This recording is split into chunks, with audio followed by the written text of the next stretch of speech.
તો હવાર નીકળી જતા પાપન પરી લઈને અમે ફરવા. પાપન પરીમાં તો પેટ્રોલ નતું. આ છે બધવડના હનુમાન દાદાનું મંદિર. આ પાછળનો ભાગ છે. આગળથી તમને દરવાજો બતાવું તો આગળ આપતો તને જોઈ લો તમે આગળ દરવાજો અહીંયાથી આ જો મસ્ત સબૂતરો એ બાપલિયા પક્ષીઓ માટે. તો બધા જે હનુમાન દાદા કોમેન્ટ કરજો. હું એકલો નતો, માર ભેગો ભાઈ હતો.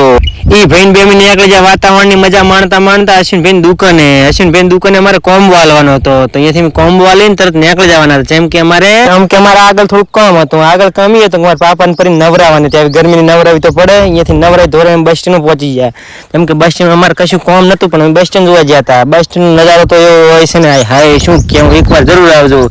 અહીંયાથી અમને ભૂખ લાગી હતી. અમારે ભૂખ લાગી એટલે અમારે સિંહની દાબી લીધો હોય. ત્યારે પોલીસ વાળા ખાવાયા હતા. બાપો 25 રૂપિયા કહીને છે ભૂકા. અહીંયાથી અમે હેડ્યા. અમે મારા પેટનો ખાડો પૂને આવતા રહેતા પણ અમે મારા બાઇક નો પેટ્રોલ ખાડો પૂરું બાચી હતો. એમાં પેટ્રોલ નખાઈને અમે નીકળતા હતા. ભાઈ શરમાતા હતા. ચમ શરમાતા હતી ખબર નહીં. કમેન્ટમાં પૂછજો ચમ શરમાતા હતા તમે.